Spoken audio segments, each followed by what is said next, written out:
Maná, maná. Maná, maná. Maná, maná. Olá, meu nome é Cristiano Neves, professor universitário, design de produto, sócio criativo da Atom Studios e bem-vindos a mais um podcast. Hoje a gente vai falar com o Fábio Sandrin, design-chefe da Ford América do Sul, sendo responsável por todas as áreas, aquela área exterior, interior, color e trim e digital experience. Fez a carreira na Ford do Brasil mesmo, mas teve passagem nos estúdios da Ford em Colônia, na Alemanha, e Dearborn, nos Estados Unidos. Foi responsável pelo novo conceito do hatchback do Ford Ka e do sedã Ford Figo, versão indiana. Ford Ka é esse que a gente tá vendo aí na rua hoje em dia, né? É um prazer ter você aí no nosso podcast. Tá bom, assim. Obrigado pelo convite. Assisti os últimos episódios aí, ouvi também os últimos episódios do podcast. Fiquei bem animado com o projeto que você feito essa profissão. Eu acho que uma das poucas áreas dentro do design que os alunos entram falando, meu, quero desenhar carro, é desenhar carro. Você entrou com essa loucura também? Você desenhava desde pequeno, desenhava na cadeira também? E quando é que você percebeu que realmente era onde pegava pra você? Percebeu que, puta, esse é o caminho. É pior que eu entrei com essa pilha também na faculdade. Eu fiz o Unesp, né, em Bauru, me formei em desenho industrial. Entrei em 2001 lá, habilitação na época projeto de produto. Acho que 7, 8 anos de idade. Acho que foi o primeiro desenho de carro que eu fiz, copiando carro de Fórmula 1 e aqueles modelinhos diecast, né, de miniatura que a gente tem quando é pequeno. Eu lembro que eu tinha uma miniatura, tem até hoje, uma miniatura de um Porsche 911, que eu lembro que eu desenhei aquele side view daquele carro na casa da minha avó. Então, acho que foi ali que tudo começou, assim. Eu lembro exatamente da experiência de estar desenhando o carro naquele dia. Teve idas e vindas, onde eu parei de desenhar, depois eu voltei, até que quando eu estava no colegial, eu sou de Bauru, né? Não sou nascido, mas fui criado em Bauru. Eu, na verdade, nasci em Cuiabá, no Mato Grosso, que meu pai trabalhava lá, mas eu, desde os 6 meses de idade, morei em Bauru, praticamente bauruense, e não conhecia o que tinha na Unesp lá em Bauru, né? Por incrível que pareça, acho que até esse trabalho que você faz aí no podcast, no YouTube, de divulgar a profissão, é uma necessidade que vem isso já tem 20 anos e continua a mesma coisa, né? A galera não tem muita informação e eu também não tinha. Você tem ideia, eu descobri desenho industrial porque eu queria fazer arquitetura e embalagem. Eu queria desde pequeno, mas sempre gostei de trabalhar com produto, mas não sabia que existia. Aí olhando o manual da Unesp, tinha perto de arquitetura desenho industrial, falei, que porra tá fazendo engenharia dentro da Humanas? Aí eu fui ler e falei, nossa, mas é isso que eu quero. Eu li esse manual aí, lia naquele manual de profissões que tinha na época. Verdade. Tinha lá desenho industrial, eu falava, nossa, desenhar peça deve ser um pé no saco, né? A galera da Unesp em Bauru era muito focada em carro, né? Eu não sabia. Eu nem sabia que isso era uma profissão, né? Eu lembro até de ter visto umas 4 rodas nessa época que eu desenhei meu primeiro sketch, assim, de ter visto um sketch de um cara na sessão de cartas da 4 rodas. Eu não lembrava. E quando eu tava no final do ensino médio, saiu no jornal lá da cidade de Bauru, no caderno de carros, que a galera da Unesp, 3 alunos, estavam classificados para o estágio na Volkswagen, né? Acho que era o Fábio Ehringer, eu trabalhei com ele quando eu cheguei aqui na Ford, o Galdino, tinha mais um, não lembro quem que era, mas eram 3 caras da Unesp, estavam fazendo estágio na Volkswagen, eu tinha foto dos modelinhos, aí eu olhei aquilo e falei, putz, é isso. Achei, sabe? Só que, ao mesmo tempo, eu queria uma profissão que eu pudesse viajar, conhecer o mundo. Então, eu prestei 2 coisas. Eu prestei desenho industrial na Unesp e prestei imagem e som na UFSCar, porque eu também me interessava um pouco por animação. Aí eu acabei que passei nas 2, isso foi 99 para 2000. Passei nas 2, mas escolhi para UFSCar, porque era mais difícil, era mais concorrida. Eu falei, puta, eu vou nessa, já passei, vou ver qual é. Então, e aí fui. E aí cheguei lá, o curso era bem legal. Eu fiquei 6 meses lá, mas, putz, não era pra mim, sabe? Eu achava as matérias muito, muito boas, mas eu olhava a galera, meus colegas da sala, e falava, a galera ia chegar com uma bagagem, conhecer filme, conhecer cinema, e eu tava ali, caí de paraquedas, né? Falei, não é pra mim, eu vou ficar aqui, ia ter um monte de matéria que, pra eu poder fazer uma animação, eu ia ter que passar 5 anos estudando coisa nada a ver, pra chegar no final e ter um negocinho, eu ia gostar. Né? Aí chegou no meio do ano, eu pensei, putz, vou parar, porque eu nunca vou ser bom nisso. Vou voltar pro cursinho e vou fazer de novo. Né? Aí tive que voltar pra casa, falar pros meus pais, falar, parei. E não era uma situação fácil, porque assim, meus pais eles sempre foram muito pró-educação. Se você precisar para estudar, a gente vai se apertar e vai fazer você ter condição de estudar, mas desde que seja uma faculdade pública. Eu estava fazendo o FSCar, então, por um lado, eles não pagavam faculdade, mas pagaram para eu me mudar para lá, morar fora de casa, que é um alto, tinha outros irmãos, 2 irmãos na faculdade na época, então para eu voltar para casa e falar, olha, esses 6 meses a gente vai jogar fora e vai ter que voltar a pagar cursinho, foi meio complicado, né? Mas aí eles entenderam, é isso que você quer, tenta passar no desenho industrial, se você não passar de novo, você volta pro UFSCar. Tinha muita greve naquela época, então teve uma greve, a gente ficou acho que 3 meses parados, e nesse tempo que eu fui remoendo, assim, falei, puta, não vou voltar, até que tentar o desenho industrial. E aí tentei e passei, né? Aí eu cheguei na faculdade com essa pilha. Não, carro. Aí quando começou o primeiro ano que minha cabeça abriu, que eu vi que não era só carro. A parte de mobiliário eu gostava, a parte de produto, qualquer tipo de produto. Começou a me interessar em diversas áreas. E aí durante a faculdade meio que eu tirei um pouco o foco do carro. E aparecia eu ia tentando fazer, né? Pra ver como é que era. Só que aí chegou no último ano também, aí teve uma outra greve na Unesp, que foi uma greve longa, aí 3 meses, que eu fiquei em casa pensando, cara, o que eu vou fazer da minha vida? Vou me formar teoricamente daqui a 1 ano, e aí? Falei, puta, eu vou desenhar carro. Fui tentar desenhar um carro, não saiu nada. É foda. E aí, procurei a ajuda de um professor lá do Ácido, que era um professor que era um dos entusiastas da Unesp, incentivava os alunos aí por essa área. Durante a greve, eu marquei uma reunião com ele, fui na sala dele lá, ele era diretor da faculdade na época. Desenhar carro, como é que faz? Desenha e traz aí pra gente bater papo. E aí ele foi me ajudando. Assim. Mas, ó, foca nesse concurso, foca naquele. Eu já levei uns sketches pra ele e falou, legal, você consegue desenhar uma coisinha, mas tem que melhorar. E quando voltou da greve foi que eu realmente engrenei em design automotivo. Como eu tinha visto essa questão do concurso da Volkswagen, o objetivo é chegar no 4º ano, concurso Volkswagen, tamo lá. Nesse meu ano acabou o concurso. Pausa no concurso, assim, que não teve a edição. Caramba, não sabia, bicho. 2003, 2004, eles pararam o concurso por 1 ano. Eu, puta, que merda. Só que aí apareceu na época a Caio Induscar, que faz ônibus urbano, eles abriram um concurso para minha sala especificamente, a disciplina de projeto transporte. Lá tinha que desenhar ônibus urbano, iam ter 5 finalistas, ganhador ia ganhar um estágio. Aí eu pensei, puta, tem roda, vamos aí. E o processo deles ia ter 5 finalistas, eles iam dar o material pra gente fazer as maquetes em escala. Ah, que legal. O Clay, no caso, né? Ou não? A gente ia fazer em espuma, mas ia fazer um modelinho de fibra, tal, PU, fibra. Ah, irado. E durante minha faculdade, sempre que tinha o concurso da Volks, eu passava na oficina e via os caras da Unesp que estavam lá na final fazendo os modelinhos. Eu, puta, um dia eu vou fazer isso. É a minha chance de fazer um modelinho, porque um modelo custa caro, né? Até hoje, muito caro. Se eu não passar no concurso, pelo menos eu vou ter a oportunidade de ter feito o modelo, vai servir de portfólio. Eu acho que uns 3 meses ou mais na oficina da Unesp. Eu e outros 3 fazendo o modelo. Eu vejo que muito aluno dentro disso gostava de falar, vou fazer um modelo. Eu falei, cara, então começa agora que tem 6 meses pra você desenvolver. Não, vou fazer. Faltando 1 mês, falei, você não fez o modelo, né? Ele falou, não, vou fazer agora. Eu falei, cara, não dá mais tempo, porque o modelo não é assim que se faz, cara. A gente ficou mais de 3 meses lá. Não era um concurso que tinha tanta pressa assim, e como teve essa questão de greve, mas a gente foi usando esse tempo pra fazer um modelo, de noite na oficina, tentando quebrar a cabeça pra fazer aquilo funcionar. E tinha o seu Olívio na época que virou um mito da Unesp, o senhor que era nosso professor de oficina de madeira, que ele basicamente deu a chave da oficina na nossa mão e falou,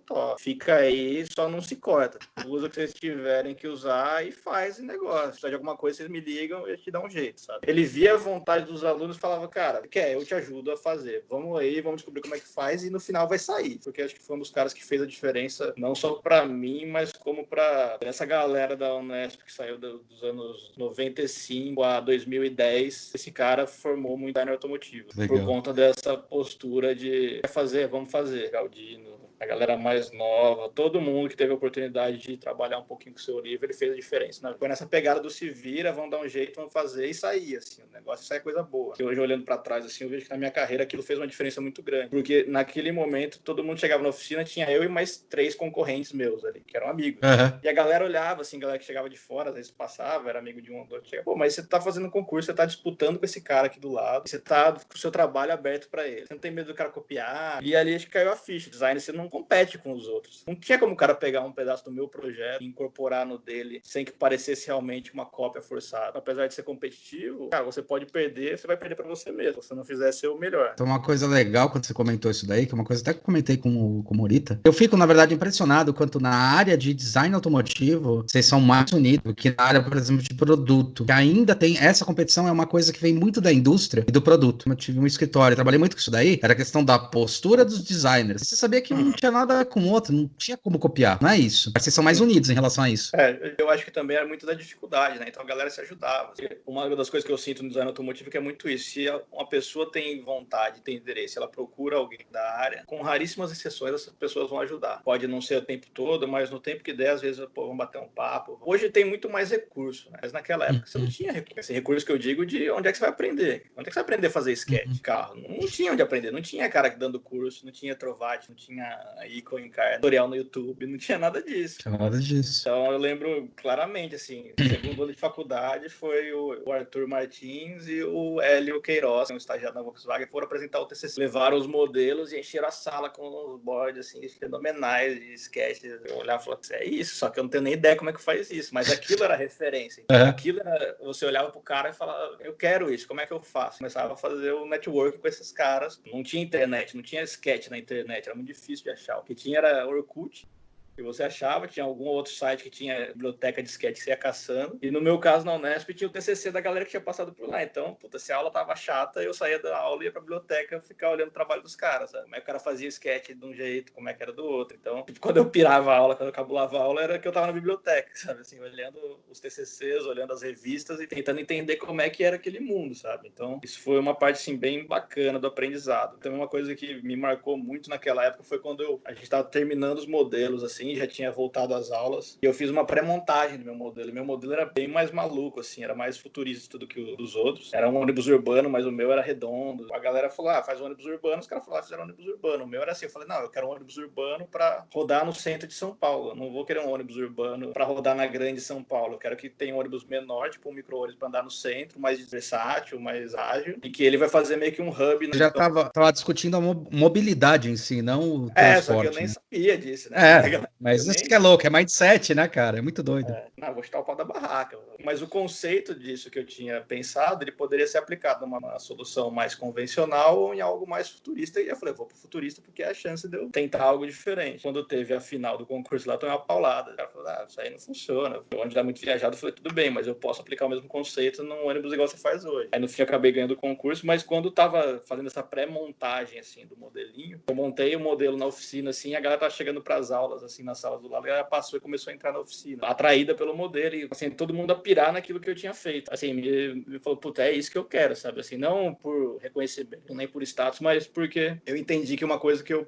podia fazer, meio que podia, assim, alegrar as pessoas. Sorriso na pessoa, algo que a pessoa fazia o olho das pessoas brilhar. Então, acho que aquele ali foi um dos momentos da minha carreira que eu falei, puta, é isso que é ser designer, sabe? Ninguém precisa saber que foi eu que fiz. E também fiz esse ponto importante, que eu não queria que as pessoas soubessem que era eu que tinha feito. Mas eu ouvindo a reação das pessoas sobre o trabalho que eu tinha feito, mesmo sem elas saberem que era eu que tinha feito, para mim foi muito marcante. E isso, ao longo da minha carreira, tem sido muito assim. E aconteceu várias vezes, tipo, às vezes você entra num táxi, que nem você falou, eu participei do carro. Batendo papo com o taxista, o cara começa a elogiar o carro sem saber que foi você que fez, entendeu? Aí você fala, pô, isso é legal, sabe? É algo que para mim, assim, como designer, foi um dos pontos, assim, chave de... Até quando a coisa, o bicho pega, porque ser designer não é fácil. Não. Né? Você tem muito mais frustração do que glamour que a galera pensa. Mas você ouvir os nãos e tentar trabalhar com esses erros, qualquer coisa. O glamour é quando você faz, acabou. Exato. Graças a Deus. A galera fala, a parte legal é o começo e o fim, né? Tipo, quando você começa desenhando e depois quando você entrega e vê a reação, porque o medo... Jornada é foda. É uma coisa que eu trago pra mim, assim, o bicho tá pegando, foca no resultado final, aonde eu quero chegar, e não na paulada que eu tô tomando. Que a paulada vai vir, cada vez ela vai vir mais forte. Eu falo que design hoje ele é estratégico. O design é aquele que sabe projetar, né? Sabe pensar no projeto. E a primeira coisa que você tem que enfiar na cabeça é, vai dar merda, e você tem que saber como resolver a merda. A merda vai dar. É saber como resolver essa merda, entendeu?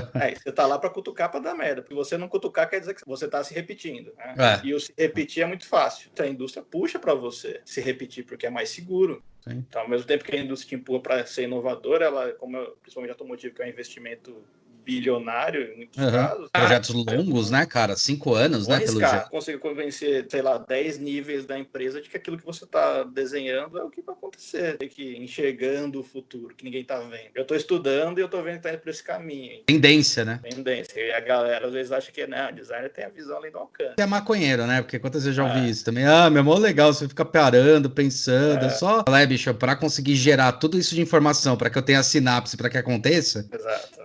Leva alguns meses por projeto pra você conseguir achar essas respostas. Não vem assim, comecei hoje, amanhã eu tenho uma puta ideia. Pode até existir, mas aí é sorte. O máximo de sorte é, nossa, tá falando sobre um assunto que eu conheço, então ajuda, mas não resolve, né? Exato. Assim, esse foi o começo. Enfim, tudo isso se encaixou. Pra mim, eu consegui entrar lá na Caio, como estagiário. Então, Caio Induscar, porque a Induscar, na verdade, que é a empresa. A Caio é só o nome. Uma guarda-chuva. Exato. E ela também era pauleira, porque você não tinha recurso, né? Desenha e modela e daqui a pouco você tá na linha montando um carro, um ônibus, né? Que eles falam que era um Puta carro. aprendizado, né, cara? É animal isso. Rudimentar o negócio, mas ao mesmo tempo era muito ágil. Então você tinha que aprender a responder. E a galera que tava lá na minha época, na verdade eram todos veteranos meus da Unesp, e todo mundo na mesma faixa de idade, e todo mundo querendo aprender. São o Vitor, que hoje tá na Volkswagen Caminhões, tinha a Marília, que tava na Porsche, hoje acho que tá na Byton, alguma dessas startups de carro elétrico, tem a Josi, que trabalha com tecido hoje na ONG. Quer dizer, no meio do meu estágio da CAI, eu falei, puta, eu preciso voltar pro meu caminho automotivo, né? Isso já tinha voltado o concurso da Volks, aí eu prestei de novo. Prestei uma vez, cheguei até a semifinal no ano seguinte, vou prestar de novo. E aí, por coincidência da vida, assim, quando eu tava fazendo esse modelinho da Caio na Unesp, um colega meu de sala que tinha estagiado na GM. E um dia ele passou lá, ele voltou do estágio, passou lá na oficina. Ele desenhava legal, assim. Então eu peguei o caderno dele pra ver os sketches dele, e no final do caderno dele tinha um e-mail de vários gerentes, assim, das montadoras do Brasil, né? Os gerentes de design. Que a galera passou pra ele, tipo, entre em contato com esses caras aqui pra ver se você consegue alguma coisa. Aí eu virei pra ele e falei, cara, posso copiar? Ele,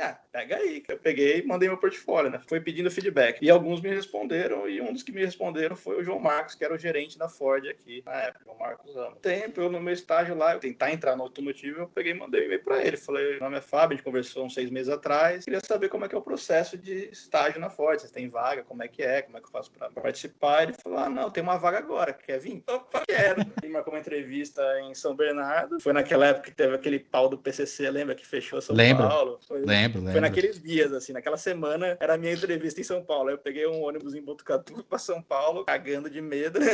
Aí me deram a resposta, já passou. Eu consegui começar na Ford no meio de 2006. Quando eu cheguei aqui, vi como é que era, que tinha Clay, tinha Milling Machine, tinha marcador, vontade pra galera. Vontade, assim, naquela época nem tinha nem tanto, mas tinha, sabe? Na minha época de faculdade, tipo, o marcador custava R$30. 30 conto, eu tinha 2, cara. A faculdade inteira. Era assim, né? Eu tinha 2 que eu usei a faculdade inteira, então É isso aí. papel você pensava 1000 vezes para não gastar, né? Com a seringuinha pra colocar tinta. Tá aqui o material, não vai desperdiçar, usa para se desenvolver, né? E eu lembro quando eu cheguei no estágio aqui, eu falei, putz, é isso que eu quero. Acho que foi o primeiro estúdio que eu entrei na vida, foi o da Volkswagen. Quando eu olhei aquilo, e o Morita tava lá naquela época, eu olhei e falei, nossa, cara, é isso. Isso tudo demorou mais ou menos 1 ano e meio, da primeira visita no estúdio da Volkswagen até conseguir chegar no estúdio da Ford aqui. E você ficou treinando pra cacete ainda durante esse período. Sim. Aí, com o meu estágio, eu quero aprender a desenhar um carro. O ponto era assim, eu quero aprender a fazer sketch. Eu não pensava além. Ainda tinha aquela coisa muito inocente do estudante de, não, sketch que é legal pra caramba. Tinha os caras muito feras de sketch aqui. Tinha o Pedro Guarinon, tava aqui na época. O Milwa, que hoje tá na GM nos Estados Unidos. Tinha o Patrick, que tá na Volkswagen. Fábio Ehringer, que era o cara aqui lá do começo. Eu tinha visto a cara dele no jornal. Ele tava aqui. O Sartori tava aqui. O Marcelo Sartori, que hoje tem empresa em São Paulo. Marcelo Aguiar. Tinha o Silvio, tava aqui. O Oscar. Então tinha uma galera que, meus primeiros meses de estágio, eu falei assim, eu tô tendo a oportunidade de treinar com a seleção brasileira. Verdade. Eu preciso achar a orelha aqui e aproveitar o máximo que der. E eu lembro claramente, assim, que às vezes eu ia embora do estágio, assim, no ônibus, e eu falava, puta, é um dia a menos que eu tenho pra aprender, cara. Puta, que loucura. Eu vim de São Paulo aqui pra Bahia pra ficar 1 ano, né? Pra tentar engrenar nesse negócio. Cara, se eu não usei aquele dia, é um dia a menos. E isso eu tenho na minha cabeça até hoje, assim. O ônibus olhando pela janela, assim, saindo da Ford, principalmente os dias que eu achava que não rendia, você fala, perdi o dia. Cara, gostei desse pensamento. Um dia a menos é genial. E ajuda a focar, né? Era a chance que eu tinha, cara. E os caras me falavam muito isso aqui. Eu lembro, acho que foi o Pedro que falou, você tem que encher o saco dos designers, cara. Cola na mesa do cara e fica enchendo o saco até ele te ensinar uma coisa, sabe? Assim, ele pegava mais tamanho, assim, ele, não, velho, enche o saco dos caras. Esses caras, pra mim, eu olhava com muita admiração. Ainda olho, mas era surreal, assim, como eu olhava pros outros caras de montadoras, que na verdade conhecia só de nome, de ver um sketch, às vezes no Orkut, né, que era o que tinha. Aí eu comecei a ter contato com o que era um designer profissional, né, de montadora, realmente sangue no olho, desenhar o dia inteiro, de ter foco nas coisas. O Marcos Mil, ele fez Mackenzie. Eu lembro que na época ele tinha ganhado o concurso, acho que da 4 rodas, que era junto com a Fiat, aí ele fez um estágio fora e acabou voltando pra Ford aqui no Brasil, e depois ele foi pra GM, né. Ele foi o meu mentor de estágio, ele me botou embaixo do braço dele, assim, e falou, cara, vamos aí. Os caras me falaram assim, primeiro dia, você é estagiário, você vai fazer o trampo que designer não tem tempo para fazer. Perfeito. Em troca, quando a gente tiver um tempinho, a gente vai te ensinar a desenhar, fica tranquilo. É uma troca, você ajuda a gente a fazer os trabalhos que a gente não quer fazer, que é montar apresentação, montar board, organizar arquivo. Então não tinha que fazer café, você já tá até puto da vida, mas vamos fazer, sabe? E no fim isso acabou abrindo portas para mim. E hoje eu falo isso com os estagiários, cara, se eu tô te pedindo um negócio, não é porque eu quero te sacanear. Não é porque precisa ser feito, alguém tem que fazer. Tenta aproveitar para aprender com isso, alguma coisa. É uma troca justa, cara. cara. Eu sempre achei uma troca justa. Pô, tu tem que montar um design review, que você tinha que montar 10 boards e organizar tudo de trabalho que não era seu. Tipo, tudo, desde o bench, você tinha que organizar, tipo, o benchmark, até a proposta, até qual que era a recomendação. Então, isso me ensinou a como fazer um flow de apresentação. Começo aqui, vou para cá, disso eu vou para esse outro ponto, desse outro ponto eu chego numa conclusão, sabe? Como é que eu construo essa narrativa de uma apresentação. E isso foi tanto em apresentação física, 400:3 num board, até montar PowerPoint. O meu falou, não, vamos fazer uma apresentação aqui num DNA maluco para América do Sul. Você me ajuda a montar, vamos fazer uma apresentação em Flash. Todo mundo faz PowerPoint, vamos fazer em Flash, que vai fazer coisa mais legal. Cara, a gente pegou e fez. O supervisor na época, que era o Damon, ele era um gringo que trabalhava aqui. Quando ele descobriu também que eu falava inglês e que eu entendi o que ele falava, ele começou a jogar tudo no meu colo. Estagiário, vem aqui, faz tudo pra mim aí, sabe? Se vira, faz. Então essa apresentação de DNA, pra mim também foi muito marcante, assim, na carreira. Não era o trabalho core do estúdio naquele momento. Tinha outros projetos rolando, projeto de carro rolando, e aquilo ali era meio que paralelo, assim, que não gerava muito interesse, assim, da galera. Todo mundo queria estar fazendo o carro. A gente montou a apresentação, o gerente, que era o João Marcos, ele ia apresentar pra diretoria da Ford daqui da região, e pra diretoria global tava vindo um diretor de fora que ia assumir a direção aqui da engenharia e design, né, que é o Product Development, diretor para cima na sala. O nível mais baixo era o gerente e eu que era o estagiário, né? E aí eu fui lá, montei a apresentação na sala, montei o computador, não sei o quê. Eu tava voltando pra minha mesa, o supervisor, que é o Damon, ele me encontrou no corredor e falou assim, onde você vai? Eu falei, não, vou lá pro estúdio, qualquer coisa você me chama. Falei, não, você vai ficar na sala. Eu falei, eu? Não, fica você. Eu era estagiário, né? Eu tava lá com camiseta e all-star e ele mais arrumado assim, e ele falou assim, não, eu não posso ficar na sala, porque é muito sigiloso. Eu falei, eu posso? Aí ele falou, foi você que fez a apresentação. Entra, fica na sua, fica no cantinho, se der pau em alguma coisa lá na hora, se vira. Aí eu cheguei na sala, que é a sala de reunião que a gente tem grande aqui, sentei lá no cantinho lá do computador e fiquei, né, passando slide. E os caras, só os cabeças, assim, da Ford, chama Hal Taiteng, ele foi um cara muito conhecido ainda da Ford, que ele foi o engenheiro-chefe do Mustang 2005, a renascença do Mustang. O Mustang teve aquela fase da década de 70 até os anos 2000, só foi decaindo, e esse cara foi o que ressurgiu o Mustang como um muscle car, né? Então ele era muito respeitado na época. Hoje ele é vice-presidente de desenvolvimento de produto e de compras na Ford, ou seja, ele é número 3 da Ford do mundo inteiro. E é um cara muito inteligente. E ele tava na sala, e outras pessoas do nível dele olhavam pra mim, tipo, cara, o que esse moleque tá fazendo aqui, né? Ninguém falava nada, mas eles olhavam assim, eu olhava pra baixo. E eles estavam discutindo estratégia, isso era 2006, até agora, até 2020. E eu era a mosquinha dentro da sala, né? Olha a chance que eu tô tendo, né, de ver como é que esses caras operam. Porque não tinha ninguém que era designer naquela sala, só o João, que era o gerente. Tá. Tinha diretor de marketing, tinha diretor de engenharia, tinha Estratégico. estratégia, todas as áreas técnicas menos design, só que todo mundo, quando ia questionar ou se posicionar, eles sabiam sobre design, assim como às vezes o cara de marketing sabia sobre manufatura, grosso modo, mas eles tinham uma noção que eu, pessoalmente, naquela época não tinha, é outro nível, eu tô aqui e o cara tá na estratosfera, assim, a linha de raciocínio que você tem que ter para estar no lugar desses caras é muito maior do que só o sketchzinho que eu tô pensando em fazer, pensando que era só uma apresentação, não é um negócio muito mais amplo que eu preciso amarrar esses pontos. Estagiário, você vai pegar, montar essa apresentação, cara, monta a apresentação e tenta aprender alguma coisa disso. Por que está sendo pedido, como é que você vai apresentar. Não é ser oportunista, mas é tentar tirar o melhor daquilo ali, entendeu? Porque o trabalho não é só coisa legal. 90% não. 90% é virar e a coisa andar. E essas pequenas coisinhas assim, pra mim, foram fazendo a diferença. Eu preciso usar essa oportunidade. Por exemplo, esse negócio que eu falei do inglês. O Damon foi o cara que me contratou aqui e que também foi o que me apadrinhou dentro da Ford. Por exemplo, o último projeto dele foi a Explorer, que tá na rua nos Estados Unidos agora. Desde que ele voltou do Brasil, ele é o supervisor responsável por exterior da Explorer. Carro muito importante pra Ford. Alguns anos antes, a Ford tinha lançado um conceito chamado Tonka, uma picape gigantesca amarelinha, que era aquele... E eu lembro de ter visto os sketches dessa parada quando eu tava na faculdade. E quando eu cheguei aqui, com a minha surpresa, fui na mesa do supervisor, tinha lá uma plaquinha de patente da parada. Era ele que tinha desenhado aquilo lá. Então, assim, os caras que eu via em revista, nessas revistas que eu via na faculdade, estavam na minha frente. Eu falava, putz, eu tenho que aprender com esse cara. Também é outra coisa que eu lembro muito claramente. Ele ia ter uma apresentação de um fornecedor lá, tipo, uma apresentação técnica um dia, que nenhum designer queria ir com ele na apresentação, e ele tinha que ir. E ele passou na mesa do meu falou, não vou, que eu tenho uma reunião, não sei o quê. Ele ficou meio puto, assim, tipo, então eu vou sozinho pra essa merda mesmo. Aí o Mil, que era o designer, virou pra ele e falou assim, não, leva o estagiário, pô. Ele não sabia que eu falava inglês, porque também não dava, ele dava zero moral, assim, sabe? Ele virou pro Mil e falou assim, esse cara não fala nem inglês, pô. Não, fala assim, pô, leva o cara que você vai ver que ele fala inglês. Aí ele me levou junto com ele na reunião e a gente começou a trocar ideia. Quando ele viu que eu entendia o que ele falava, ele abriu espaço pra mim. Ele falou, cara, você vai ser o meu protegido, digamos assim, que ele falava assim, vem comigo que eu vou te ajudar. Então, tudo quanto é bomba, cara, ele jogava na minha mão. Assim, pum, se vira, faz. Você estuda para quando você tiver a chance, você tá preparado para ela, né? Acho que mostra muito isso, alguns pontos da tua jornada aí, que é muito louco. Você vai ter a chance. Se você estiver preparado, você pode aproveitar e nem sempre você vai conseguir aproveitar. Ele me colocou como protegido dele, era protegido. Aí todo mundo vai falar, então você era o queridinho do cara. Fiz estágio com ele, 1 ano e meio de estágio. Ele me contratou. A primeira vez que ele elogiou um trabalho meu foi de uns 2 anos depois de eu estar contratado. O elogio dele era, pra você até que tá bom.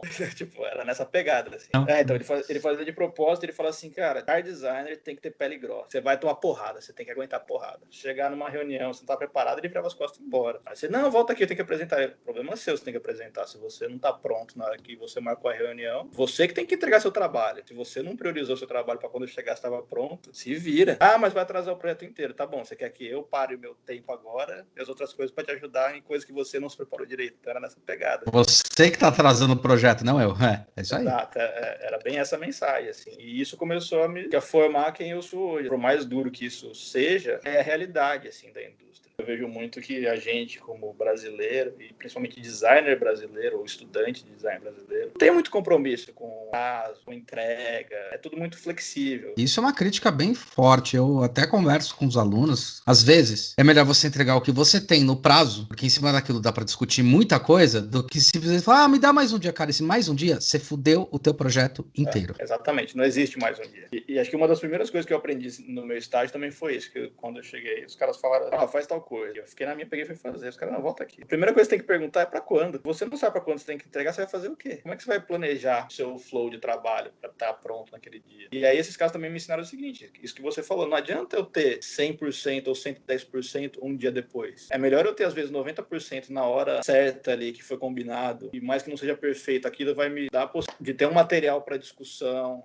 às vezes até o cara fala, pô, beleza, entendi que você não conseguiu terminar, mas em cima disso que você já apresentou, faz isso, faz aquilo outro, do que você não tá pronto na hora que foi combinado. É muito fácil você corrigir isso. Até esse cara que eu falei que é o Hal Titan, que é o chefão hoje aqui da Ford, ele tem uma palestra que ele fez. Então, antes do cara ser engenheiro-chefe do Mustang, ele foi o engenheiro do Nigel Mansell. E uma das histórias que ele conta, ele fala assim, cara, a corrida acontece no domingo, 1 hora da tarde, você estando lá ou não. Se você não estiver lá, é problema seu. Você que não vai ter a chance de competir. Os outros caras vão estar lá competindo. Você pode até não estar 100% pronto, mas você tem que estar lá naquela 1 hora da tarde. Se você não tiver, você não vai dar largada, amiguinho. Você já perdeu. Acho que essas coisas, assim, que eu vejo hoje, que em nenhum momento na faculdade, por exemplo, isso foi me passado. Tinha muita discussão válida de técnicas, metodologia, filosofia, design, história de design, toda a parte técnica da profissão, digamos assim, mas a parte que seria mais administrativa ou mais comportamental não existe. Ou não existia. Hoje eu não sei como é que tá. A gente tenta passar, mas ainda tem bastante fraqueza nisso. Geralmente quem consegue passar é quem teve escritório, quem trabalha na área e fala, bicho,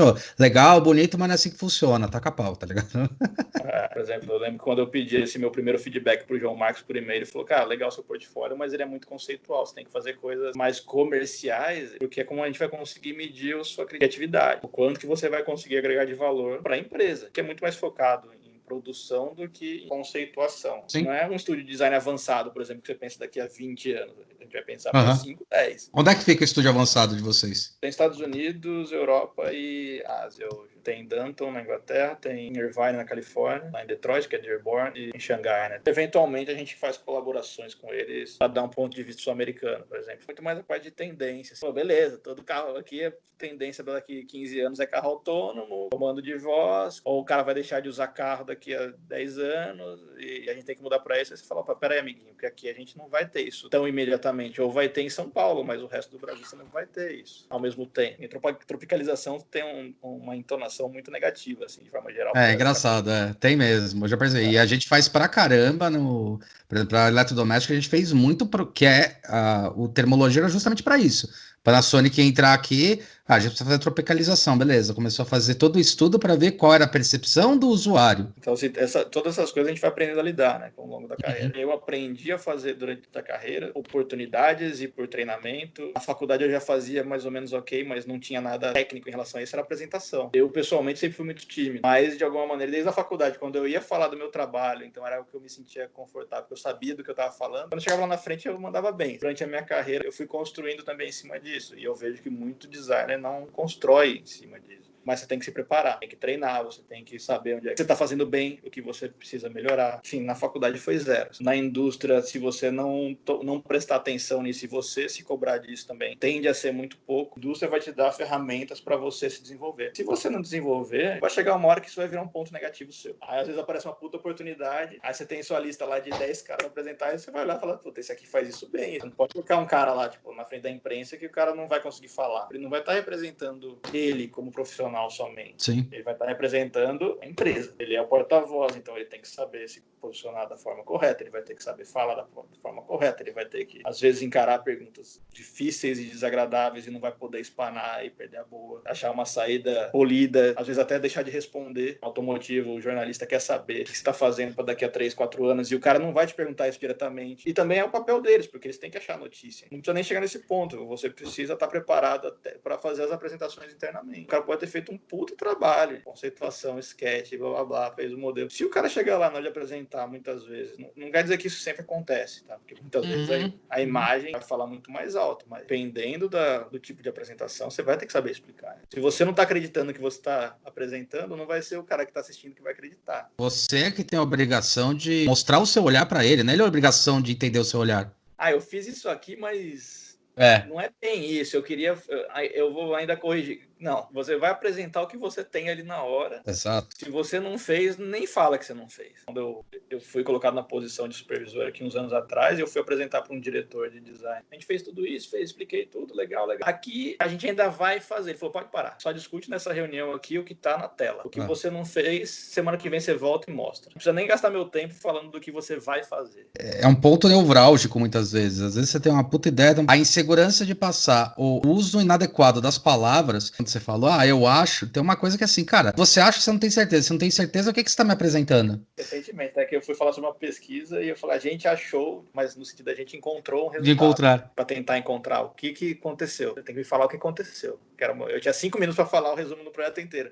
É importante as pessoas saberem que a gente toma uma paulada, entendeu? Sim. Não é tudo bonitinho. A paulada, na verdade, é o que vai te fazer melhor. Coisas que te levam a ser mais objetivo. Coisa que eu comento com o aluno, você tem que aprender também a enxergar. Apresentou, o cara tá te apontando um probleminha que ele viu ali, enfia na cabeça e o resto ele já aceitou. É esse ponto que ele tá levantando. Não vai acontecer igual acontece com pai, mãe, até às vezes um professor hoje fala, puta, tudo foi muito legal, mas é o que eu falo pra eles. Como eu tenho um cliente, ele me falar que foi aprovado para poder dar continuidade, eu falo, então, estamos acertados em todo o resto. Tamo. Tá, então esse ponto a gente vai fazer as alterações que você verificou. Uma das coisas que eu acho que isso que você falou que é importante, que a gente como brasileiro tem muita dificuldade, é ser objetivo. E o gringo, ele é muito objetivo. É A, B, C e D, sabe? Não tem o A meio. Tanto em apresentação quanto no desenvolvimento dos projetos, a gente tende a se perder e devanear um pouco pelas coisas. Então a gente precisa saber, obviamente, para quem que você está falando. Entre brasileiros, você vai ter que saber, você vai usar uma estratégia de discurso que talvez você tenha mais espaço para esses devaneios e para trocar ideia e para algo mais aberto. Se você for apresentar talvez para um gringo ou para um diretor mesmo que brasileiro, mas é um cara que tem tempo restrito, ou um profissional que tem tempo muito restrito, cara, você vai ter que ser objetivo. Vamos voltar para o básico, que eu falei, a gente pedia ajuda dos profissionais para me ajudar a desenvolver na carreira. Mas se eu chegar pro cara e começar a contar uma história lá da carochinha, do porquê que o meu sketch está ruim, desculpa, amiguinho, o ponto é, seu sketch está ruim. Vamos melhorar? Para melhorar seu sketch, você pode fazer isso, pode fazer aquilo outro, você pode fazer isso. Cara, ouve, que nem você falou, ou mais. Sei lá, vamos falar de um concurso. O cara passou na primeira fase. Feedback para ele, você fez isso aqui ainda tá pegando. Cara, na próxima fase você tem que corrigir aquilo ali. Não adianta você refazer seu projeto inteiro e quando você voltar lá na frente, você fez um monte de coisas todas novas e aquele ponto que era o fraquinho continua lá, só que de uma outra maneira, entendeu? Não resolve. É um ponto estrutural e cultural. É estrutural porque a gente não tem uma estruturação de cursos universitários ou de faculdade. Por exemplo, às vezes uma faculdade ele foca muito mais nesse tipo de coisa e não foca tanto na parte conceitual. No meu caso, na minha faculdade foi o contrário. A gente focava muito na parte conceitual e não focava na parte prática da coisa. A gente precisa achar um meio termo. Cara, fazer sketch é legal pra caramba. É o que dá mais tesão de fazer muitas vezes. Por exemplo, eu trabalho numa montadora. A montadora não vende sketch. Eu vendo um produto que é um carro. O sketch é uma ferramenta de comunicação que eu tenho para vender a minha ideia. Não adianta nada eu ter um puta sketch se eu não souber transformar isso em realidade. E como é que foi a hora que você tirou do sketch e vê hoje na rua o teu carro? O carro que você ajudou a pensar, né? É legal, assim, é bem surreal. Às vezes você vê algo que você fez em outros países, por exemplo. Por exemplo, esse carro da Índia. Eu nunca fui pra Índia. Mas, por exemplo, meu primeiro projeto na Ford foi o caminhão, Ford Car. Recém-formado, fui contratado, os caras me deram o exterior do caminhão inteiro na mão e falaram, tó, entrega. O segundo mês de contratado. Primeiro mês eu fiz um curso, um treinamento nos Estados Unidos, voltei dos Estados Unidos, o cara falou, tó, filho é teu, entrega. Eu nunca tinha feito um clay full size na vida, tinha que fazer um caminhão. O modelo em tamanho real, né? O modelo quer colocar fita no modelo. Uma coisa é você fazer isso num modelo em escala, que é tudo pequeno. Outra coisa é você fazer isso num negócio que tem 2,5 metros de largura. E qualquer tremidinha que você dá na mão, a linha vai ficar torta. Me jogaram nessa fogueira, aí eu fiz, e depois fizeram um derivado dele, que foi feito na Turquia, que usou um pedaço dele, usou a cabine e usou um pedaço do capô, umas coisas que eu tinha desenhado. Um monte de coisa que eu tinha feito, que eu puxei pra fazer, até briguei pra acontecer. Era uma coisa que a engenharia falava que não ia dar certo, e no fim deu. Eles pegaram aquele pedaço e usaram esse nesse caminhão da Turquia. Aí outro dia um amigo meu que trabalha lá na Alemanha me mandou uma foto de um Hot Wheels. Aí falou, você tem? Aqui, ó, que você fez, ó, que legal. Era a foto do caminhão da Turquia e tinha um pedaço do que eu tinha feito. Puta, que irado. Um outro ponto também que pra mim foi bem divisor de águas nesse sentido, assim, de ver o que você fez. Muitas vezes também a gente vê o que a gente desenhou dentro do estúdio e a gente vai ver o que sai no fim da linha. Até pela correria do dia a dia, a gente não vai muito lá na linha de montagem. Questão de segurança, né? De API, etc. Porque aqui na Bahia, dentro da fábrica da Ford, ela é on demand, né? Então a planta do fornecedor fica dentro da planta da Ford, mas fica numa parte mais isolada, nunca tinha ido lá. E ali, pra mim, caiu uma outra ficha, que foi um dia que eu vi uma ferramenta de injeção do para-choque que eu tinha desenhado. Eu já tinha visto o meu sketch, já tinha visto o meu clay, já tinha visto o para-choque pronto, mas eu nunca tinha visto aquela ferramenta. Pesa toneladas, cara. Pesa toneladas e é maior que esse meu quarto aqui, de aço maciço. E o tanto de gente que tem em volta daquilo ali. É legal quando você percebe que aquela sua ideia movimenta uma engenharia, que movimenta uma linha de produção que tem não sei quantas mil famílias que dependem daquilo, e que no fim também tem esse feedback do consumidor. O nível de responsabilidade, cara, eu não posso ficar agora sendo inflexível. Na próxima a gente faz melhor, mas agora é isso que tem que ser. Tomar decisões que não são agradáveis. Não é agradável pessoalmente, mas no contexto e no ciclo ele é perfeito, né? É isso que tem que entender como gestor, né? Por exemplo, eu não posso desenhar um negócio que o cara na linha não consegue montar. Ou que eu vou causar uma lé no operador. Exato.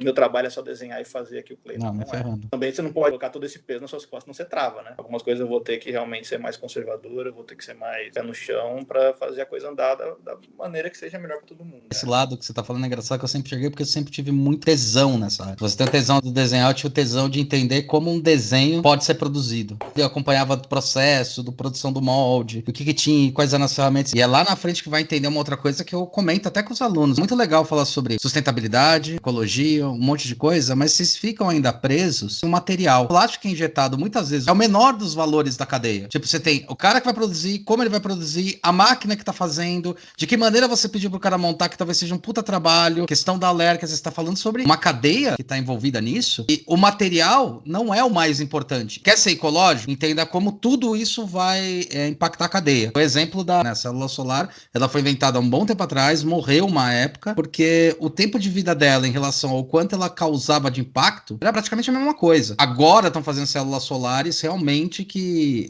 o impacto dela, que a gente fala impacto de entropia, que você tira e não retorna, agora sim vale a pena. Quando você não tem esse racional por trás para esse tipo de coisa, você não olhar para o sistema como um todo, é muito fácil você descartar a ideia, porque ela acaba sendo gratuita. É trocar 6 por meia dúzia. Então, se você trocar 6 por meia dúzia e vai ser mais difícil, a tendência é que aquilo não vá para frente. Não só para a indústria, mas também para o consumidor. Se você trocar 6 por meia dúzia para o consumidor, ele vai seguir porque é mais barato, ou algo que se alinhe mais algum valor que ele tem. E um ponto também que hoje está muito na moda, que é a questão do design thinking, né? Que é esse olhar para o todo. Mas que, pelo menos para mim, vindo da onde eu vim, da Unesp, o design thinking nada mais é do que metodologia de projeto, sabe? Mas na verdade é isso. O Tim Brown, ele teve a inteligência de falar, caramba, a gente tem uma metodologia, eu vou escrever um livro sobre isso. Basicamente isso. Tá muito na modinha, igual o design, lembra? Uma época design também tava na modinha, ficava hair design, nail design, todas essas porra de design. Na verdade é a discussão desse pensamento, que é um pensamento sistêmico, do projeto, da ideia, do conceito. Você falou sobre essa sua jornada, e como é que foi, depois de tudo isso que você acabou passando, pegar, por exemplo, os sketches do K, que a gente fala muito, né? Aliás, o K até eu ia te fazer uma pergunta, cara. E essa pergunta é meio capciosa. Por que mudou tanto o K, cara? Eu gostava tanto do antigo, cara. O pessoal não aceitou? Não que eu acho que tenha ficado ruim, sinceramente, mas eu acho que perdeu algum charme. uma pergunta capciosa, mas eu posso responder. E é uma resposta bem simples, na verdade. Conceitualmente, ele é um puta projeto de design. Pela metodologia que foi usada nele, assim, metodologia de construção do carro, né? Que era ter os paralamas, que era tudo preto, era para ser barato. E aquilo foi feito graficamente, o que pra gente é muito legal. Muitos dos designers amam, o público não estava pronto para aquele carro. Tanto é que quando teve a segunda geração daquele modelo aqui no Brasil, que mudou a lanterna traseira, que você esticou a lanterna, o público aqui aceitou muito melhor, mas para quem olhava lá de fora para aquele carro, foi uma heresia aquilo, porque você tirou a leitura da linha que vinha do paralama traseiro para a tampa do porta-mala, que fechava um gráfico perfeito. Inclusive, o logo do K, né, era tudo baseado nisso também, nessa linha, né, cara? Muito louco. Ele era muito polarizador. Que era um carro que eu queria ter, era meu desejo de consumo. Quando eu fui comprar, eu lembro que eu fui com meu irmão, mas meu irmão, como sempre gostou mais de carro do que eu, trabalha com engenharia, trabalha na Voz, ele falou, não, vamos levar o Fiesta. Era mais um carro do que o K. E foi uma frustração na minha vida, né? Até hoje eu procuro uns K pra vender, que eu falo, vou comprar um K ainda. É esse ponto, assim, que você trouxe. O outro era mais carro. Isso ainda é bem pesado, assim, na decisão do brasileiro, principalmente. Entre o parecer mais um carro se sobrepor a ser um produto que não necessariamente traz a linguagem de carro. A mudança do carro em si para a geração atual teve outros fatores além do design, do exterior dele. A questão de espaço também, que era algo que não foi bem aceito pelo brasileiro. Na verdade, acho que é muito mais uma questão cultural e financeira. Do cara falar, vou comprar um carro, aquele carrozinho ele era 4 lugares. Então o cara fala, pô, eu vou gastar uma grana no carro e eu tenho que, quando precisar, eu preciso levar 5 pessoas, então eu não vou abrir mão dessa funcionalidade para ter o que eu quero. Em boa parte do público desse carro em si, que levou essa mudança tão grande de uma geração para outra. Geração muda chassi obrigatoriamente ou não? É uma pergunta, a ignorância minha, cara, relaxa. Não necessariamente. Antigamente sim, antigamente que a gente chama de plataforma, mas normalmente a mudança de geração nos últimos anos, ela envolve você fazer uma carroceria inteira nova, mesmo que o chassi seja o mesmo, ou seja, a plataforma é a mesma, então a posição do motor, das rodas, acaba sendo basicamente a mesma, mas você faz uma casca inteira nova. Isso tem sido considerado uma mudança de geração. Isso combinado com uma mudança de powertrain, né, de motor, e faz uma atualização de coloca um motor no conjunto de coisas, normalmente é o que tem sido classificado como mudanças de geração. Tem carros que ficaram com a mesma plataforma 20 anos e foi trocando carroceria e muda a geração, né? Esse projeto para mim foi também um divisor de águas. Eu fiz o caminhão, né, um ano e meio, eu era recém-formado, e quando estava acabando esse projeto, o time aqui estava começando o projeto da EcoSport, que está na rua hoje. Mas eu meio que perdi o bonde, né? Porque eu estava terminando um projeto, eu era o único designer de exterior daquele projeto, então eu fiquei naquele projeto até acabar, final do final. E aí o do K, ele começou logo em seguida. E aí, numa conversa com o meu chefe, ele falou, não, mas vai ter o projeto do K novo, vai ser legal. E aconteceu um facelift da segunda geração do K. E eu comecei a desenhar naquilo, que era um para-choque, poucas coisas assim. Mas eu queria ter experiência de trabalhar no clay de um carro. Eu tinha feito um clay do caminhão, que era um bicho diferente, e aí eu falei, puta, eu quero ter experiência no clay do carro. Eu cheguei pro meu supervisor e falei, cara, deixa eu fazer. Coloca nisso aí que eu quero ter experiência no Clay. Não interessa se o desenho vai ser meu. Tem essa experiência de traduzir de um sketch pro Clay, né? Aí ele falou assim, não, tem um negócio que é muito melhor pra você, que é um carro inteiro novo, geração nova. Opa, legal, né? Melhor ainda. E você vai ser o líder desse projeto. Eu, pô, legal, né? Show de bola. Vamos aí eu descobri que o projeto tava sendo feito na Europa. Porque também essas coisas de empresa grande, os caras estavam vindo para cá, mas eles iam começar o projeto na Europa. Aí eu falei, aí conversei com ele e foi que me mandaram para a Alemanha, né? Então eu comecei a trabalhar com o pessoal lá no projeto, quase que do zero, assim, não peguei a parte de pré-projeto, mas peguei ele bem inicial e aí eu acompanhei esse carro dessa fase até o fim. Começou isso aí, foi no final de 2009 e eu fui para a Alemanha no meio de 2010. Então esse período de transição de um pro outro foi mais ou menos 6 meses até eu chegar na Alemanha. E depois a gente acabou o projeto aqui em 2013, mais ou menos, foi quando eu finalizei o projeto. E quando eu tava na Alemanha, eu tava trabalhando na versão sedã. Quando veio pra cá, inverteu tudo. Aí me colocaram no hatch e outro cara no sedã e eu tinha outro designer na frente. Mas basicamente eu fui acompanhando fase a fase desse carro. E pra mim foi um divisor de águas porque foi a oportunidade que eu tive de entender fase a fase do projeto. Começo lá onde era só um sketch, primeiro modelo full size, foi progredindo, o que foi mudando, como é que as decisões foram sendo tomadas. E aí o negócio que eu acho até interessante, que é legal falar, é que quando terminou esse processo em 2013, quando eu fui pra Alemanha, eu tinha acabado de ser promovido a pleno, né? Depois de 2 anos e pouco como júnior. Voltei pra cá, fiquei mais um ano. Quando terminou o projeto, eu era um designer sênior. E aí eu pensei, agora eu tô sabendo o que eu faço, né? Agora eu sei fazer carro. Na verdade, foram algumas fases assim na minha vida. Quando eu terminei o caminho, eu falei, puta, acho que eu sei mais ou menos fazer. Quando eu fui pra Alemanha, eu cheguei lá e falei, putz, não sei nada. Dei um gás, consegui alcançar. Aí quando eu terminei o carro, também achei que tava sabendo. Depois disso, me mandaram pros Estados Unidos, né? Processo de desenvolvimento. Cheguei nos Estados Unidos e falei, puta, não sei nada. Começa do zero. Isso pra mim é sempre um aprendizado. Não é sempre bom se colocar nessa posição de, cara, eu não sei nada. Até pra não ficar chato, sabe? Porque assim, se você não tá aprendendo, fica monótono. Fica um negócio que você fala, puta, de novo isso? Você tem que se desafiar. Quando eu digo que eu não sabia nada, é porque a galera lá de fora é muito eficiente na maneira de trabalhar. Isso também eu acho que é um dos mitos que existe da gente brasileiro quando olha pros gringos, naquela coisa de uma admiração extrema e achar que a gente não pode competir com os caras, que os caras são melhores que a gente. Não são. Eles só são mais eficientes. Porque eles tiveram uma bagagem de formação muito mais objetiva do que a nossa. Sim, verdade. Educacional. O cara que está em transportation numa montadora lá fora, que nem o Reisner falou, o cara atendeu alguma escola específica para isso, onde tinha professores que eram da indústria, onde o cara já deu ali, deu a letra e falou, cara, faz isso, entendeu? O cara já deu os atalhos. E a gente ainda acha que é tudo talento. Todo mundo que está na indústria tem talento. Sim, que tá.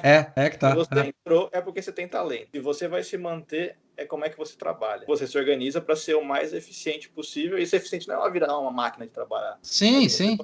O seu workflow ser eficiente. Isso. Saber onde mexer e quando mexer. Por exemplo, eu via caras que o cara era o designer bambambam da Ford na época, globalmente falando. O cara era tipo, tinha 3 designers no mundo que eram as estrelas da Ford, o cara era um deles. O cara, ele fazia os sketches do projeto, eram sempre iguais. Se o cara tivesse uma receita de bolo, onde ele ia colocando, ia variando os elementos. Ele não ficava reinventando a perspectiva. Assim, ele tem um arsenal de perspectivas, por exemplo, que ele desenha. E funciona para mostrar aquilo que ele quer. Exato. Ele vai desenhar dentro daquelas 3 opções de perspectiva naquele projeto. Ele não vai ficar cada sketch que ele faz numa perspectiva diferente, para uma apresentação, por exemplo. Ele não vai mudar o estilo de ilustração dele em cada sketch, porque isso toma tempo. Aí quando eu cheguei lá e vi o cara fazendo isso, o que acontecia? Eu fazia um sketch por dia tentando me reinventar em todo o sketch, o cara fazia 10 sketches, porque ele seguia a receitinha de bolo dele, e todos os 10 sketches dele eram fodas. É muito mais o quanto que você é organizado na maneira de trabalhar e saber quando fazer essas mudanças. Talvez você tenha que fazer o seu trabalho que no feijão com arroz que você está confortável e em paralelo você mudando o seu estilo. E no próximo projeto você já entra com outro estilo e aí aquilo vira uma marca sua, entendeu? Não adianta o cara gastar 4 horas para fazer um sketch. Você não vai ter esse tempo para fazer. Você tem que gastar 1 hora para fazer um sketch de apresentação. O que eu vi, assim, de cara que arrebenta mesmo, assim, que manda bem, é o cara, no final do dia, ele tem no mínimo 6, 7 sketches bem apresentáveis, sabe? Não precisa ser perfeitamente executado, não, mas você olha o sketch, você entende a ideia do cara, o gráfico, entende a proporção. Então o cara fala assim, pô, eu tenho uma apresentação daqui uma semana pra diretoria. Os primeiros 2 dias eu vou fazer sketch na caneta ou sem ilustrar, e o cara vai gerar 200 sketches, no terceiro dia ele vai filtrar os sketches, no quarto dia ele vai ilustrar, no quinto dia ele vai montar o board, no sexto dia ele tá com o board impresso, entendeu? Pra não chegar na hora da apresentação, dar pau na impressora, você não tem nada. O que acontece muito, tipo, o cara deixa pra imprimir nos últimos 30 minutos. Nos últimos 30 minutos todo mundo manda imprimir. Ferrou, você não vai ter seu trabalho. Vai chegar pro diretor e falar, oh, desculpa, eu não imprimi porque a impressora quebrou. O cara fala pra você perdeu os 6 dias mais a moral, né? Tipo, exatamente. E aí chega num ponto, principalmente quando você tá numa competição, o design é competitivo, principalmente nessa parte de criação, tipo, até você filtrar quais os temas que vão pra frente, é uma competição. Saudável, mas é. Se você tem 6 designers, 10 designers trabalhando numa apresentação, por exemplo, no Sketch Blitz. Os Sketch Blitz são globais. Você coloca todos os estúdios, todo mundo tem a chance de skatear. Cara, se você deixar de entregar seu trabalho e outros 9 caras arrebentarem, ninguém vai nem lembrar de você. Aí você faz isso uma vez, você faz isso a segunda vez, na terceira vez você não recebe nem o convite. E como é que você vai ter esse timing para estar presente em tudo e conseguir entregar tudo? Porque ninguém vai ter tempo. Muitas vezes você vai ter que fazer seus sketches junto com algum outro projeto. É muito raro você estar dedicado a uma coisa só como profissional. Então isso, a pessoa tem que saber se organizar. Eu acho que para os estudantes isso precisa ser passado, assim, como é que o cara desenvolve uma metodologia de trabalho dele próprio para que ele consiga traçar um processo criativo, pesquisa, de benchmark, de entender o consumidor para quem ele está desenhando, de entender a linguagem que ele quer seguir, dele desenvolver uma linguagem, seja usando uma linguagem da marca ou futurizando a imagem da marca. Quanto tempo vai levar cada fase dessa? Você tem 7 dias, você gasta 6 dias na criação. Quando você começar a ilustrar e a executar, você vai querer mudar algumas coisas. É melhor você fazer algo mais rápido e ir se organizando. Pô, eu quero chegar no final do terceiro dia com 10 sketches. Você tem mais 4 dias para chegar, para conseguir fazer outros 10, outros 20. Você já vai ter alguma coisa garantida para apresentar, entendeu? Até para tirar aquela pressão, sabe, do designer. Tipo, cara, eu tô desenhando aqui e não sai nada. E quanto mais o cara pensa que não sai nada, menos vai sair, né? Foi essa outra paulada também, que eu também não esqueço da minha vida. Esse supervisor meu, Damon, que foi o cara que me contratou, na grade desse caminhão do cargo, a grade que tá na rua hoje, cara, eu passei uma semana inteira desenvolvendo proposta de grade, nenhuma ficava boa. Trabalhando das 7 da manhã às 10 da noite, semana inteira. E ele olhava, cara, tá ruim, tá ruim, tá ruim. E eu virei pra ele e falei, putz, eu travei. Aí ele olhou pra mim e falou assim, eu não tenho tempo pra você travar. Aí ele virou as costas e foi embora. Aí eu tava cansadão, aí eu fiquei puto. Depois a gente sentou e conversou, ele falou, desculpa eu ter te falado aquilo, mas é real. Eu entendi o que você falou, mas não é por falta de esforço. Ele falou, eu entendo, mas a gente tem que resolver. Vamos resolver, então. Eu briguei com ele 4 horas da tarde, 10 horas da noite, a grade que saiu na rua tá pronta. Se você não resolver, alguém vai resolver. Vai sair aquilo aí no final, por graça divina. Vai ter que botar a bunda na cadeira e a caneta no papel. E tem que arriscar. Hoje, observando, dando aula, veio da educação no começo, antes de eles entrarem na faculdade. Esse vício de tipo, só tem uma resposta, só tem uma solução, então eles ficam travados. Tanto que uma das primeiras coisas é, muda o mindset, tipo, aqui é vocês que tomam a decisão, então assim, vai ser mais legal? Vocês vão se fuder mais? Vão se fuder mais. Troca esse mindset. Tipo, não tem uma resposta. Tem a mais adequada e a melhor solução. Não, e isso demora. Hoje eu converso bastante com outros caras da engenharia, assim, tipo, gerente da engenharia. Os caras trazem muito isso pra mim. Eles olham pra gente e falam assim, cara, eu não sei como é que vocês conseguem não entrar em desespero quando vocês não têm uma resposta. Porque, tipo, muitas vezes o cara pergunta, o que você vai fazer? Não sei o que eu vou fazer. A, B, C, D, F, G. Posso fazer isso de 20 maneiras diferentes. Qual que vai ser a melhor? Eu preciso fazer. A gente vai fazer as 10 e a gente vai achar qual que é a melhor resposta. Mas não adianta você querer que, nesse momento, principalmente quando é o começo de projeto, de você falar, não, a gente vai por esse caminho aqui e é só esse caminho. Não, não é. Que é outro perfil também do designer. Não adianta você só saber desenhar, você tem que estar preparado para esse tipo de coisa. Vai começar um projeto, como eu vou lidar? E às vezes você sabe desenhar bem, mas você não sabe lidar com isso, que é um tipo de pressão. Acho que uma das coisas de design é lidar com ambiguidade. Boa palavra. Você tem que saber lidar com ambiguidade, saber lidar com problemas complexos, saber lidar com 10 alternativas ao mesmo tempo e saber qual que é o ponto forte de cada alternativa, qual que é o ponto fraco de cada uma. Eu acho também esse que é um ponto dentro desse processo criativo, por exemplo. O primeiro filtro de qualidade do trabalho que vai ser apresentado tem que ser do cara que está apresentando. Pô, às vezes você faz 50 sketches e você sabe que tem 10 sketches ali no meio que estão uma merda. Tira fora. Você tem que tirar fora aquilo ali. Não adianta você colocar num board aquilo ali só para preencher espaço, para chegar seu chefe e falar, cara, você não sabe que isso aqui tá uma merda. Você tem que ser o primeiro filtro. Isso pode derrubar. Agora, por outro lado também, se você pensar pelo lado mais positivo, é assim, o cara fez 50 sketches, tem 10 que estão uma merda, tem 30 que são ok, tem 8 que são legais e tem 2 que são espetaculares. O cara que tá fazendo, ele tem que, pelo menos, tentar filtrar o próprio trabalho e falar assim, cara, eu fiz esses 40, né, porque já tirou os 10 que estavam ruins. Esses aqui são legais por causa disso, disso, disso. Pra você usar pra fazer uma construção, uma narrativa. Esses outros aqui são legais, são melhores por causa disso, disso, disso. Agora eu recomendo a gente ir pelo caminho C e pelo caminho F, por exemplo. Quem tá como chefe vai entender o seguinte, esse caminho aqui é o que a pessoa acredita mais. Muitas vezes também vai ter uma discordância, às vezes o cara vai olhar e falar assim, não, mas aquele outro que você achou que não é tão legal, na verdade é o melhor. Pelo menos o cara pôs um raciocínio crítico sobre o trabalho dele e ele vai tentar fazer esse filtro. Com o tempo ele vai começando a se afinar, entendeu? Ele vai refinando esse entendimento do que é um bom design, por que tal sketch foi bem. Às vezes o sketch que ele achou que ia arrebentar, não arrebentou. E um que ele não deu nada foi o que chamou atenção. Ao longo da carreira dele, ele vai pensando, cara, isso deu certo, isso não deu, por que deu certo, por que não deu certo. Você vai refinando, vai se tunando aí, até você chegar num ponto que você sabe recomendar, eu vou por esse caminho por causa disso, disso, disso, eu acredito que isso aqui vai dar certo, que vai ser convincente por natureza, entendeu? Sandrinho, queria agradecer, cara. Brigadão. Valeu. Parabéns aí pela cabeça, bicho, e pelo trabalho. Obrigado a você. Acho que só mais uma coisa para fechar. O Morita, ele é um cara extremamente admirado por todo mundo, merecidamente, tanto pelo talento, mas pela disponibilidade dele de ajudar as pessoas que estão começando, assim como outras pessoas também da indústria têm essa disponibilidade, acho que alguns mais, outros menos, mas de forma geral tem muita gente bacana nessa indústria do Brasil que está disposta a ajudar a galera que está começando, às vezes não tem até tempo, né? Tenta ajudar de alguma maneira e que isso precisa acontecer, assim, porque Design Thinking tem um ponto muito importante disso, que é a importância desse pensamento sistêmico, que a gente sabe fazer bem como designer, é importante. Exato. Então, seja o cara, o estudante querendo ser designer automotivo, designer do que for, essa visão que a gente tem como designer, que, volto a dizer, não é um dom divino, mas é um estudo, é treinamento, a gente pode fazer muita diferença. O mundo depende pessoas como os designers para melhorar certas coisas. Tem muito problema que a gente pode influenciar de uma forma positiva. Se essa responsabilidade, essa maturidade sair do tipo, eu sou designer porque eu sou talentoso e é um dom divino. Não, amiguinho, você tem um talento, você tem que usar isso aqui para a gente fazer alguma coisa mais legal para todo mundo, para criar um ambiente legal, para criar produtos bacanas, que coloquem um sorriso na cara das pessoas, sabe?